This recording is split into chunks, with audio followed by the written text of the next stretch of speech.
Hemos iniciado una serie de predicaciones en toda la primera epístola del apóstol Pablo a Timoteo. Es una de las epístolas que se llaman epístolas pastorales, dirigidas a pastores de iglesias, como primera Timoteo, como segunda Timoteo y como la epístola a Tito. Y el tema de toda la serie es aprendiendo a conducirnos en la casa de Dios. Debemos recordar eso. La iglesia no es nuestra casa, aunque es bueno sentirnos en familia y como parte de la casa, pero es la casa de nuestro Padre Dios. Se hacen las cosas como nuestro Padre Dios nos haya mandado, pero a veces fallamos porque no conocemos lo que nuestro Padre Dios ha dicho al respecto de la iglesia. Vamos a leer el versículo del 12 al 14. Primera a Timoteo, del 12 al 14. Aunque la exposición estará básicamente en el 12. Dice así: doy gracias al que me fortaleció, a Cristo Jesús, nuestro Señor, porque me tuvo por fiel, poniéndome en el ministerio. Habiendo yo sido antes blasfemo, perseguidor e injuriador, mas fui recibido a misericordia, porque lo hice por ignorancia en incredulidad. Pero la gracia de nuestro Señor fue más abundante con la fe y el amor que es en Cristo Jesús. Oh Dios, que Él bendiga su santa palabra mientras meditamos en ella. El título de este sermón es: el ministro debe ser puesto por Jesucristo. Quisiera que enfaticemos esto. Es Cristo Jesús, el Hijo de Dios, que es uno con el Padre, quien selecciona, capacita y pone a un hombre en el ministerio. Esta frase pone imagínenselo así, lo toma y lo pone. ¿Entienden? Eso hizo Jesucristo con sus ministros. Los toma de diversos trasfondos. Muy diversos. Gloria a Dios que es así, porque Dios no hace acepción de personas. No escoge solo ciertos y otros, sino de todo trasfondo Él ha querido seleccionar para ponerlos, pero antes de ponerlos los capacita para el ministerio que les da, entendiendo la palabra ministerio como un área de servicio que pronto ahondaremos en ello. Vamos a tener que iniciar por la triste reflexión de que hay muchos, no pocos, a los que Dios no ha enviado, ni seleccionado, ni capacitado, ni puesto, pero hablan en su nombre. Jeremías 23:21 dice, Jeremías 23:21, leo, no envié yo a aquellos profetas, pero ellos corrían, yo no les hablé, mas ellos profetizaban. ¿Qué les parece esto? ¿No les parece las noticias del día? Y esto hace siglos de siglos. Lo vuelvo a leer, dice Dios, no envié yo a aquellos profetas, pero ellos corrían, muy activos, haciendo cosas, empresas que hacen en nombre de la religión, en nombre de Cristo, pero dice, yo no les hablé, mas ellos profetizaban. Siendo esta situación tan seria, Dios nos ayude. Entonces a nosotros sí entender a quienes Dios selecciona, capacita y pone en el ministerio. Porque, como les digo, la serie se llama Aprendiendo a conducirnos en la casa de Dios. ¿Cómo harán ustedes pronto para seleccionar, para más bien lo que la Biblia nos enseña es para reconocer? Esa es la tarea de la iglesia. Reconocer a aquellos que Dios ha llamado, seleccionado, capacitado y los pone. Y la iglesia debe decirle amén. Pero si la iglesia está bien capacitada, no dirá, ni reconocerá, ni dirá amén cuando trate de venir otro que no tiene las calificaciones que Dios pide a ponerse como ministro del evangelio. Entonces es serio, ¿verdad? El tema. ¿Por qué estamos así tan mal? ¿Cuántas iglesias hoy en día tienen como pastores personas que no deben ser pastores porque no tienen las calificaciones que Dios pide para un pastor? Y ellos se engañaron a sí mismos y la iglesia fue engañada y escogió sin el parámetro bíblico. Pero él habla muy bien, ¿sabe? Parece de la Biblia y es simpático y tiene buenas características, pero vamos a aprender con toda la epístola qué pide Dios de los ministros. Hoy vamos a centrarnos en la actitud que tiene este ministro del Señor. Dice: doy gracias al que me fortaleció, a Cristo Jesús nuestro Señor, porque me tuvo por fiel poniéndome en el ministerio. Vean qué linda manera de expresarse. Número 1, gratitud hacia Cristo Jesús. Doy gracias al que me fortaleció, a Cristo Jesús nuestro Señor. Pablo dice, el apóstol, que le da gracias que lo fortaleció. Esa palabra puede ser traducida también el que me capacitó, le dio las energías. Realmente en el original griego esa es la palabra usada, la palabra que viene de dínamo, que tiene que ver con energía. Me dio las energías necesarias para hacerlo. ¿Pero energías para qué? Para la labor del ministerio. El ministerio requiere fuerzas físicas y requiere fuerzas de ánimo. Y si ustedes, hermanos, algunos de ustedes tienen en su corazón por lo menos el leve anhelo, piense, usted va a el leve anhelo de servirle al Señor como ministro, quiero decir, piense muy bien, porque usted va a necesitar una clase de energías que no se las dan las vitaminas ni nada más. Solo Dios puede darle las fuerzas de sostenerse para lo que significa esta clase de trabajo. Como les decía, la labor del ministerio requiere fuerzas físicas y fuerzas de ánimo. Y requiere la actitud apropiada para ir y decir, a pesar de que siento que no tengo fuerzas, voy, porque Él que me llamó me capacitará. Y yo sé, y puedo decir en mi nombre y en el nombre de otros que sirven para el Señor, que cuando uno siente que ya no tiene más fuerzas y está agotado, para nada más tirarse ahí, Dios le vuelve a dar fuerzas para levantarse y seguir adelante. Solo Dios, en lo que se sufre, en lo que se trata con las almas, en lo que ya he gastado horas de servicio, de actividad, y no parece dar resultado. Y cuando parece que ya no hay más fuerzas ni ánimo, pero dice, doy gracias al que me fortaleció, al que me capacitó y me dio las energías, a Cristo Jesús, nuestro Señor. De hecho, el apóstol Pablo, en cierto momento es en la segunda epístola a los Corintios, prácticamente que toda esa carta es una defensa de su apostolado, porque los siervos de Dios son atacados. Hay ataques contra ellos. ¿Por qué? Porque si Satanás logra meter en la mente de las personas algo contra el siervo de Dios, usted no va a recibir nada de ese siervo de Dios. Entonces esa es la labor. Y él recibió muchísimos ataques y por eso hasta escribió esa carta. Cartas, como les digo, para defender su ministerio y su apostolado. Cuando vemos aquí en la actitud del apóstol Pablo, nos da una muy importante lección desde el inicio, porque él empieza, doy gracias.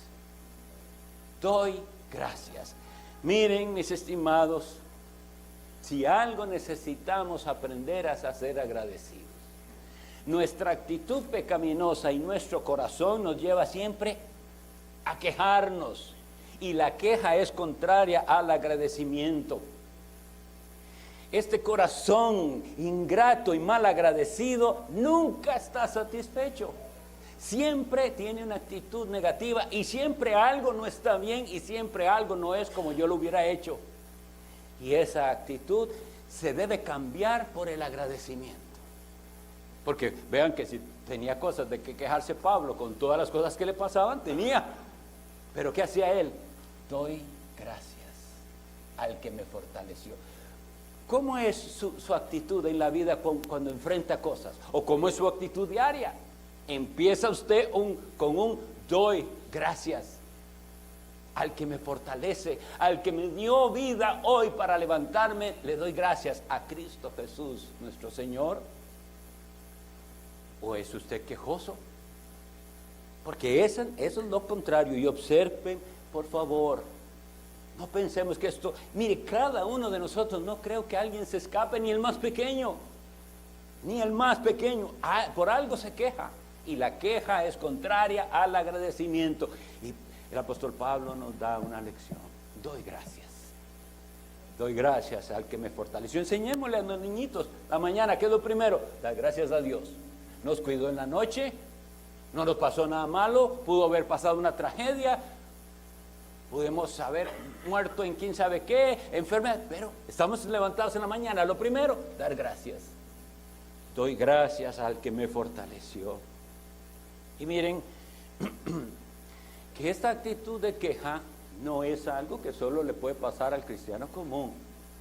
Los ministros del Señor pueden llegar a esa situación de quejarse. Cuando nosotros leemos en Hebreos 13:17 lo siguiente, presten atención al final, dice: obedeced a vuestros pastores y sujetaos a ellos. Oigan, la razón por la que ustedes, miembros de la iglesia, tienen que sujetarse, porque ellos velan por vuestras almas. Entonces le pregunto, ¿cree usted eso? ¿Cree usted que los pastores aquí, el pastor Randall y yo, velamos por sus almas? ¿Que nos importan ustedes? ¿Que oramos por ustedes? Aquí dice que esa es nuestra tarea, pero oiga lo que dice siguiente: como quienes han de dar cuenta. Ya lo he dicho antes, pero yo cuando leo este versículo hasta que me sostengo y digo, Dios mío, no sé cómo será eso, pero el que Dios tenga que pedirnos a nosotros cuentas de ustedes es algo muy serio. Así que tenemos que pasar a veces por la triste tarea de tratar cosas que usted no quiere que tratemos. Y entonces dice el versículo: para que lo hagan con alegría y no quejándose, porque esto no os es provechoso. Entonces veamos la actitud del apóstol Pablo y vean lo que puede llegarse. El apóstol Pablo dice: doy gracias al que me fortaleció. Eso es el ideal, ser agradecidos. Nosotros los ministros del Señor también. Pero ocurren situaciones de las cuales estamos advertidos que llevan a los ministros de Dios a quejarse. Y no debe ser así, debemos hacer esto con alegría. Y realmente que es la labor más preciosa y más noble que Dios pudo darnos. Pero nuestro corazón pecaminoso y las artimañas del enemigo hacen que llegue el momento en el que un pastor puede quejarse. Y solo imagínense aquellas quejas y las razones de esas quejas. Pero aquí nos dice el escritor de los Hebreos: esto no os es provechoso. Ustedes deben procurar, iglesia del Señor, tener una actitud tal que los que les pastorean, seamos nosotros o los que el Señor traiga en el futuro, porque nosotros no estamos para aquí para siempre, nos vamos a morir, mover o lo que sea, pero que esos ministros del Señor lo hagan con alegría y estén contentos de servirle al Señor y digan: qué hermoso, aquí estoy pastoreando la iglesia en San José, y vamos avanzando, y vamos venciendo, y vamos aprendiendo, y vamos madurando. Y no, aquí estamos atascados otra vez en el mismo problema del año pasado, porque no se puede avanzar. La misma actitud, las mismas quejas. Entonces, lo que conviene es, para la iglesia, tener pastores que ejerzan el ministerio con alegría. Contaba en la conferencia pastoral pasada que yo visité un pastor que ya tiene muchos años de estar ahí, pero dice, por unos años, yo no sé si como más de 10 años, pastoreó una iglesia en otro estado. Y decía él que él llegaba tan deprimido a la casa, que si no era porque la esposa lo conocía y sabía tocar el piano y se ponía a tocar unos himnos para calmarlo al pobre hermano, dice, yo llegaba que sentía que ya no aguantaba más. Y bueno, y de ahí lo movió Dios a otra iglesia que lo aprecia mejor. Pero quiero decir, hermanos, piensen que esto es posible. Puede llegar un ministro de Dios y no está bien, pero puede pasar porque lo estamos leyendo para que lo haga ya quejándose, y eso no es provechoso. Queremos así, más bien como el apóstol Pablo, que dice: estoy contento y agradecido porque Él me fortaleció para la tarea. ¿Cómo lo hacemos? Procurando aprecio y respeto y apoyo al ministerio pastoral. Y en esto de aprecio y apoyo y respeto, de ninguna manera llamamos a aquella actitud, ¿verdad?, que hay en otros lugares donde se manipula y resulta que los líderes son incuestionables, son los ungidos, son los que usted no puede llevar. No, aquí usted puede acercarse a los pastores y hablar y decir lo que a usted siente y piensa, y va a haber la apertura.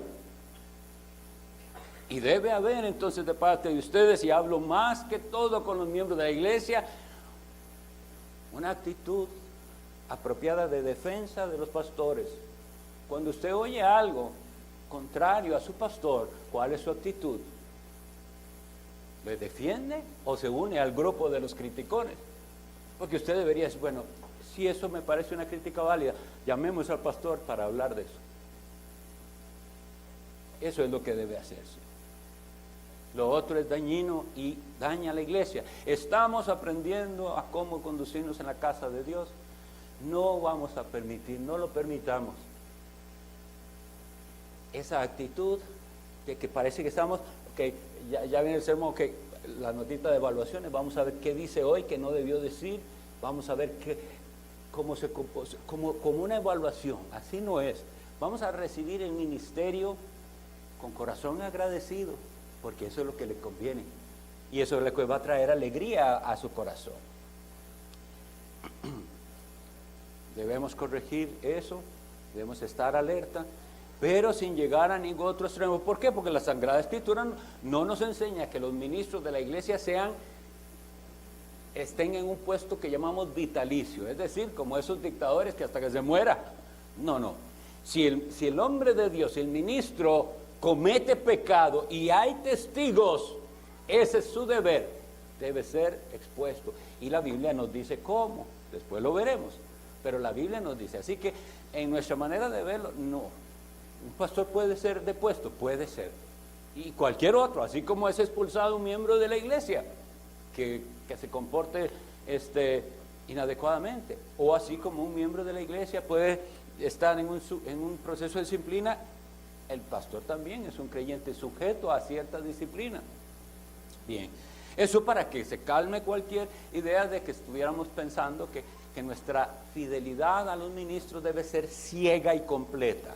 Es, como decimos en el pacto, siempre y cuando ellos sean y se conserve fieles a la palabra de Dios. Y ahí es donde les vuelvo a decir como la espanta: y usted tiene Biblia.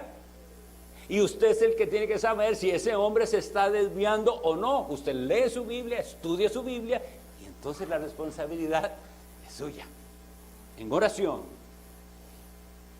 Pero lo lindo es apreciar el ministerio, apoyarlo, y también ser perdonadores, y también ser pacientes, porque estos que sirven al Señor son seres humanos, redimidos, sí, pero todavía luchando con su propio pecado.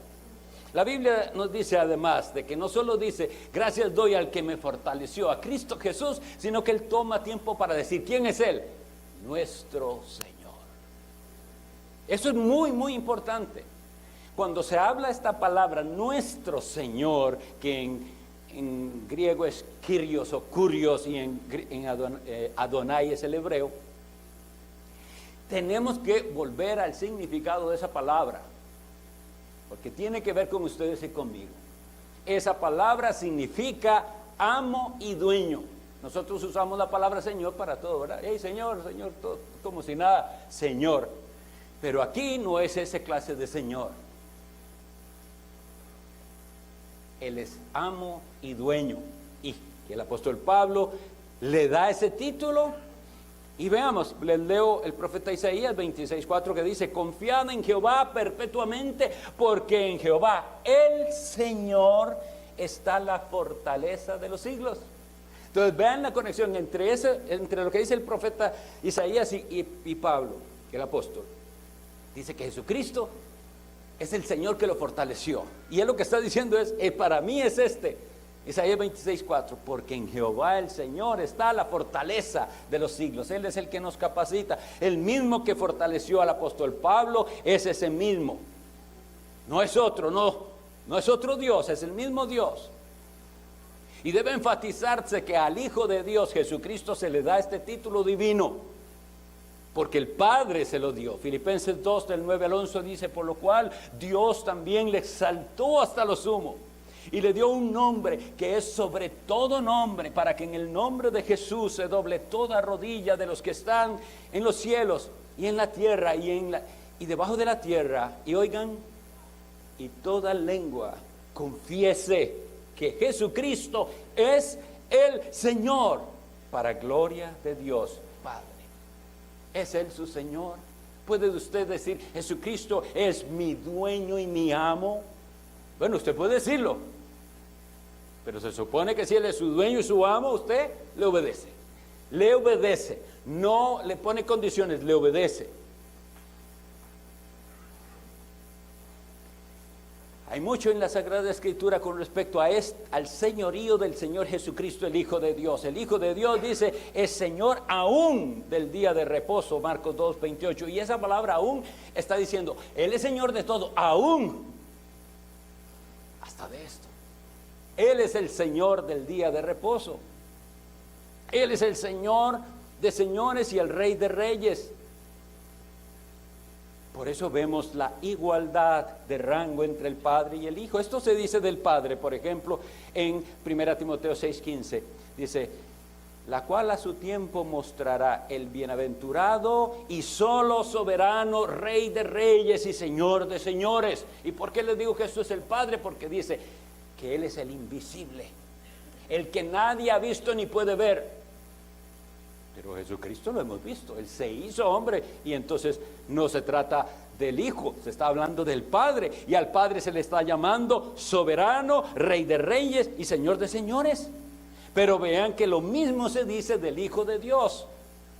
Apocalipsis 17:14 dice, pelearán contra el Cordero, y el Cordero los vencerá, porque Él es Señor de señores y Rey de reyes.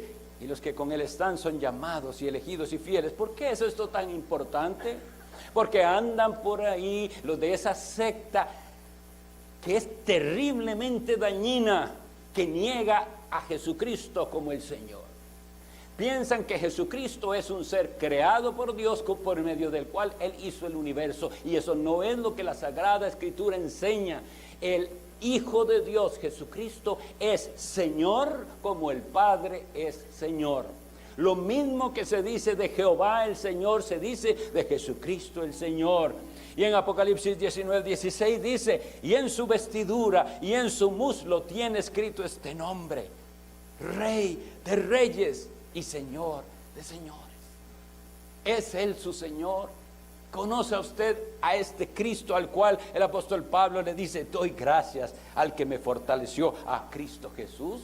Bueno, empiece por preguntar, ¿le agradece usted a Cristo Jesús?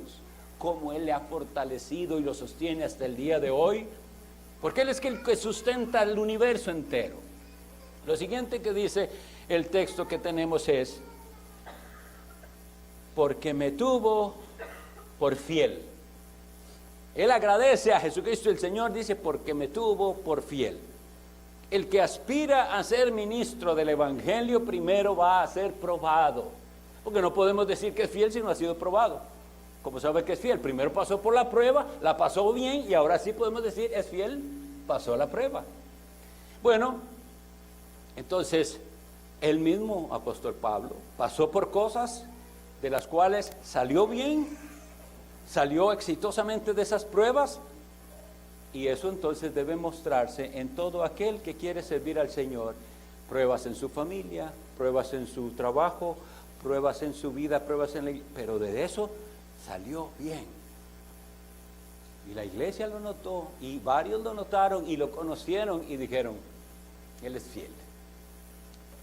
Pero el Señor lo tuvo por fiel, lo hizo pasar por cosas y Él pasó por las pruebas fielmente. Otros lamentablemente no. Hay ocasiones en que la iglesia tiene grandes esperanzas en alguien y lamentablemente ocurre algo en lo cual se muestra que no, esa persona no era. Y le duele a la iglesia, le duele a los ancianos por las esperanzas que pudieran tener, pero bueno, el Señor nos está mostrando de antemano, aliviándonos, previéndonos. Entonces oremos mucho por los nuevos, oremos por los jóvenes, oremos por los que están en el seminario, oremos por cualquier persona que pudiera ahora o dentro de 5 o dentro de 10 o 20 años llegar a ser pastor. Oremos que Dios los tenga por fieles, que ellos puedan pasar por las pruebas y demostrar, no, pasó todo eso, pero se sostuvo fielmente. Me tuvo por fiel, dice el apóstol, y ahora veamos esta frase, poniéndome en el ministerio. Bueno, una vez más, y es necesario insistir en cosas, porque nosotros para poder refutar el error, tenemos que conocer bien la verdad. Y hoy en día ministrar es una palabrita que la han abusado terriblemente. Y en iglesias se está ministrando aquel. Unos piensan que ministrar a alguien es ponerle las manos para que se desmaye. Y entonces eso pasó en ciertas iglesias. Bueno, no es eso. Ministrar. La palabra es de servicio, servir. De hecho, pensémoslo en cuanto al país. Los ministros, estoy hablando del ideal, no que así sea. En los países hay ministros porque son personas encargadas de dirigir cierto servicio al país. Entonces se supone que el Ministerio de Obras Públicas y Transportes es alguien que sirve al país administrando todo lo que tiene que ver con eso, ¿entienden? Sirve al país administrando tal cosa. Eso es lo que es un ministerio. No servirse a sí mismo, no buscar provecho de aquello para sí mismo, no es servir a otros administrando algo, una área. Eso es. Pero entonces, aquí hablando del ministerio cristiano, es llamado en la Sagrada Escritura una buena obra. Al mismo Timoteo le va a decir esto después en el capítulo 3. El apóstol Pablo a Timoteo dice, si alguno anhela, es un deseo, obispado, que ese es el ministerio, buena obra desea. Pero esa palabra buena no es simplemente algo bueno, no, esa palabra es muy noble obra desea. Y así lo tiene que ver el ministro de Dios. Decía Spurgeon, si usted puede hacer cualquier otra cosa, Spurgeon era un predicador de Londres del siglo XIX, decía a los que llegaban a la escuela de pastores, si usted puede hacer cualquier otra cosa, ser carpintero, ingeniero médico, lo que sea, hágalo. Aquí va a estar el que dice de su corazón, yo no puedo hacer nada, esto es lo único y lo más grande que deseo ser. Tiene que tener el ministro al ministerio como lo más noble. Nada en la vida me haría sentir más privilegiado que ser ministro de Jesucristo. Ni ser presidente del país, ni ser ministro de lo que sea, ni ser embajador de otra cosa. Tiene que tener la persona indicada al ministerio como la obra más noble. No estoy tratando de ninguna manera de traer desmérito a ninguna otra profesión, que todo eso se hace para la gloria de Dios, el médico cristiano para la gloria de Dios, el maestro, etcétera. Pero el ministro debe entender que esto es el más alto llamado. ¿Por qué? Porque él va a representar al rey de una manera oficial. Va a hablar en el nombre del rey y va a administrar su casa. Así lo dice 1 Corintios 4:1. Así pues, téngannos los hombres por servidores de Cristo y administradores de los misterios de Dios. Asegúrese, iglesia de Dios, de que los que están en el ministerio cumplan esto. Y se puede decir de ellos que son servidores de Cristo y administradores de los misterios de Dios. Un detalle muy interesante con respecto a esta palabra aquí, ministerio, es cuál es la palabra griega que usó el apóstol. Y realmente la palabra que está en el original griego es la palabra diaconado. Entonces, pudiéramos leer, me tuvo por fiel poniéndome en el diaconado. Para que entendamos todo lo que ser diácono significa. Él no está diciendo que Pablo era diácono oficial de ninguna iglesia.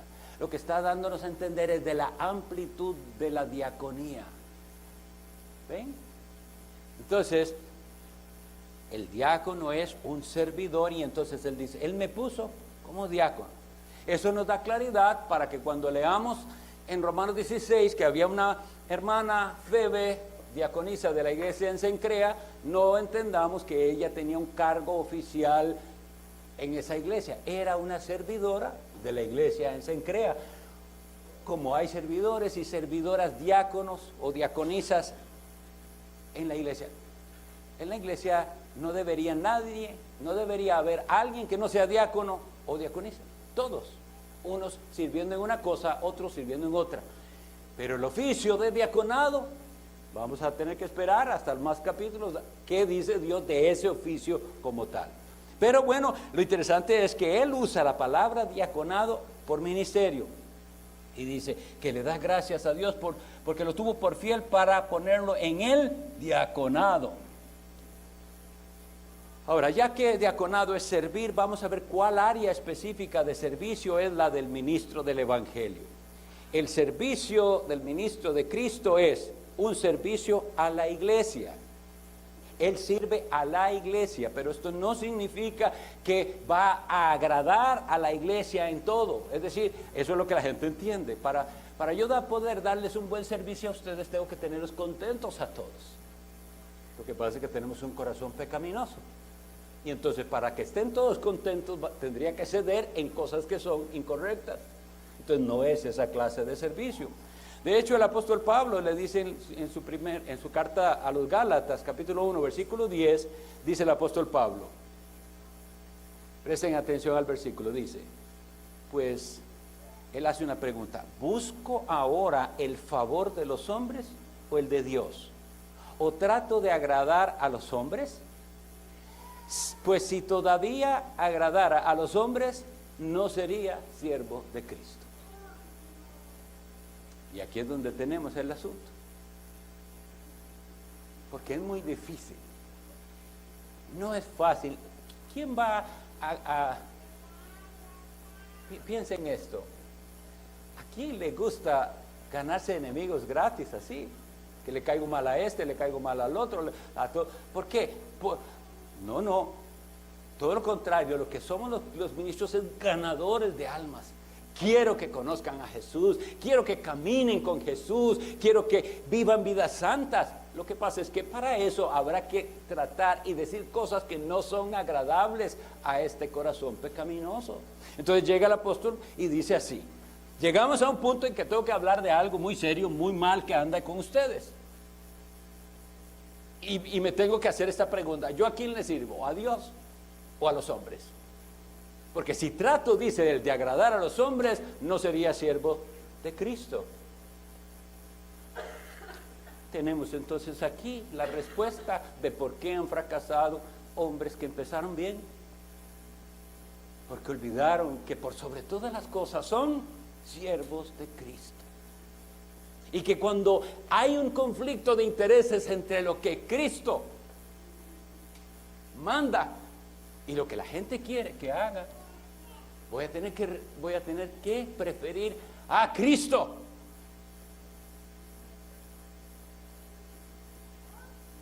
El Señor, por eso, nos enseña, y iglesia tiene que aprenderlo, que hay cosas para las cuales nosotros no tenemos que estar pidiendo autorización ni permiso, porque el llamado nos lo dio Cristo.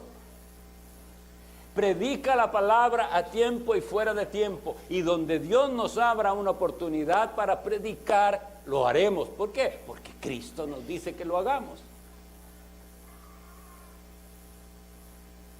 Ahora bien, vendrán los cuestionamientos y entonces habrá que haber ese balance. ¿Hay alguna oveja necesitada? ¿Hay alguien que está siendo descuidado? Hermano, dígale, vaya, consulte al pastor. Le aseguro que a la hora que sea que alguien necesite ayuda, los verdaderos ministros sacan tiempo para ir y ver y hablar y orar.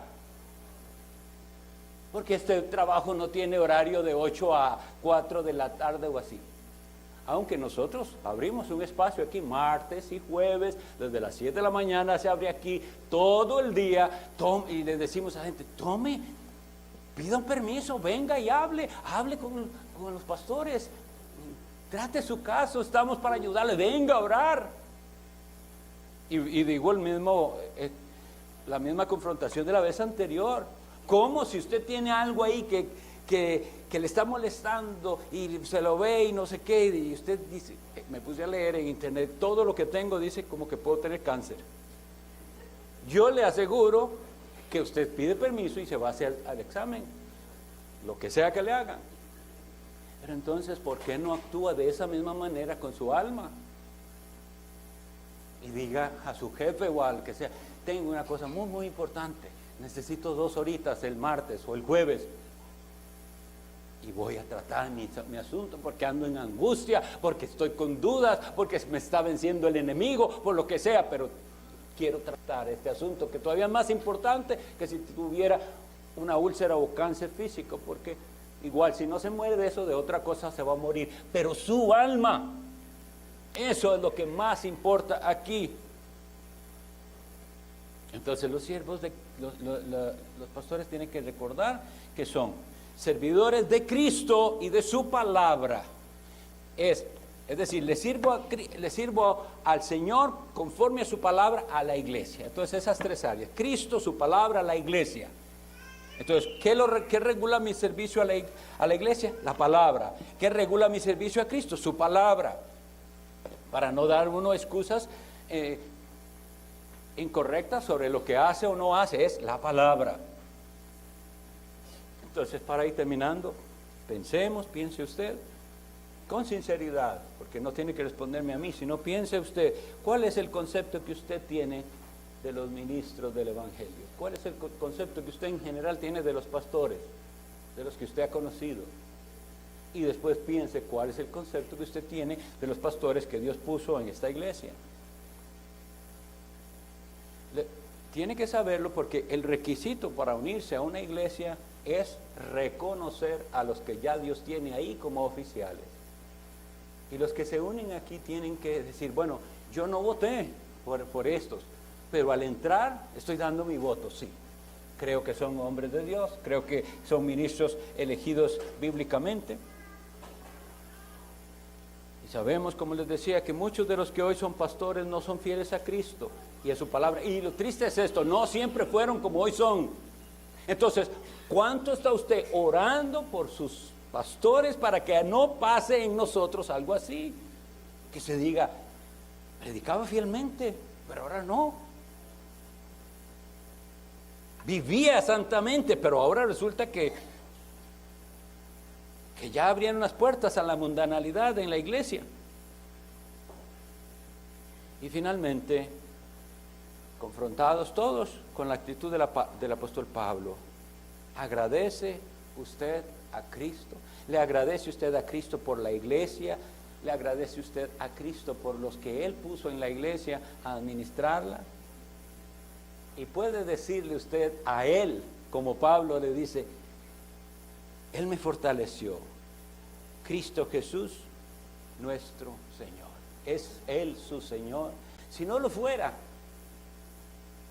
hoy pudiera ser el día en que usted va y tiene su momento a solas con Dios y clama y le dice, Dios mío, yo he vivido como si yo me mandara, como si mi vida me perteneciera solo a mí, y hoy reconozco que tú eres dueño y Señor de todo, y quiero aprender a vivir para ti. Y este Señor Dios Todopoderoso, que tuvo misericordia de un hombre como Pablo, que fue injuriador, perseguidor, malvado, fue recibido a misericordia, dice ahí la Escritura. Dios perdona. En la cruz su amor Dios demostró, hemos cantado. y de gracia al hombre revistió, cuando por nosotros se entregó el Salvador. Vamos a orar. Dios Padre Todopoderoso, gracias te damos por tu Hijo Jesucristo, Señor nuestro, que eres tan misericordioso, que no nos has tratado como merecen nuestros pecados, sino que has sido paciente. Gracias, Señor. Quisiéramos pedirte perdón por nuestras quejas, por no ser agradecidos, por no valorar la iglesia que nos has dado, los ministros que tú nos has dado, los diáconos que nos has dado.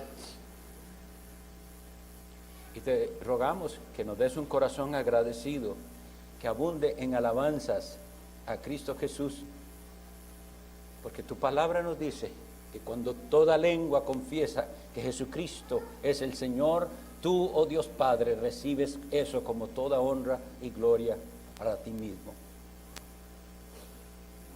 Bendice las almas aquí presentes. Mira nuestros corazones débiles, necesitados. Respóndenos, Señor. En el nombre de Jesucristo lo pedimos. Amén. Amén.